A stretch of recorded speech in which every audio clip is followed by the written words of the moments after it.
Diego Coastkeeper, one of our biggest initiatives going on is the creation of marine protected areas, or known as MPAs.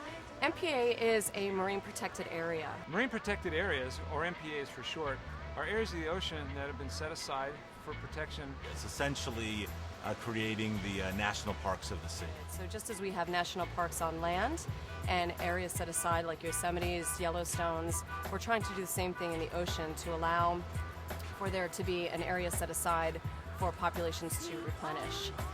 MPAs really make a big difference in a lot of different areas around the world and are increasingly used as tools for what's called ecosystem-based management. And ecosystem-based management is really an effort to protect the integrity, the biological integrity of ecosystems. The idea with ecosystem-based management is to really manage the ecological processes that occur in these ecosystems, keeping the ecosystems intact so that their functions continue and the species diversity and species richness continue to exist. The reason this is so important is we know our oceans are in decline. There have been several studies over the last few years, the Ocean Commission, U.S. Ocean Commission report, the Pew Ocean Commission report, that have said our oceans are on the brink of collapse. 90% of big fish have disappeared over the last 50 years. We know it here in San Diego, the tuna fishery, which was what's so prominent and such a vital part of our economy, is essentially gone. And I realized that we have a world-class fishery right here in our backyard. This area contains the highest density of kelp bass in the whole Southern California bight. San Diego is one of only 3 breeding grounds for mako sharks in the world. And it's so important that these fish are protected because once you eliminate apex predators, out of the food chain, everything kind of goes crazy. These sharks, especially the mako shark, they are definitely kind of the policemen out in the ocean to keep things in order. We started on the Channel Islands creating marine protected areas. We moved to the Central Coast, to the North Central Coast, and that effort is now coming to San Diego and to all of Southern California. In San Diego, currently we have 10 marine protected areas, and they are pretty much hugging the coastline, and they're relatively small.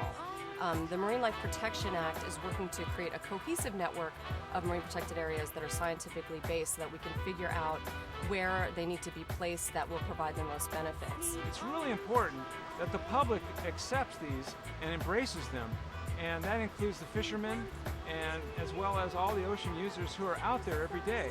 The Marine Protected Area campaign for us is really important because it's about leaving that legacy.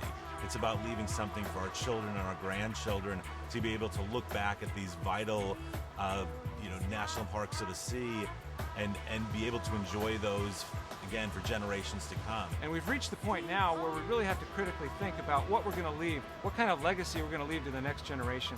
I have a couple of kids, and I hope that we are able to produce a set of protected areas in the ocean to serve as heritage areas so that they'll be able to see what I was able to see as a child. If we don't have these protected areas, and we don't have these areas where these mako sharks and threshers can come and breed, we're not going to have these fish for future generations, and it's so important. There are many ways that the public can become involved in this process, and I think it's been amazing from what I've seen in the Central and especially the North Central Coast process with public participation. One of the things that's important to note about Coastkeeper, of course, is that we couldn't do it without the San Diego community. Every year, 10,000 volunteers come out to support our volunteer efforts.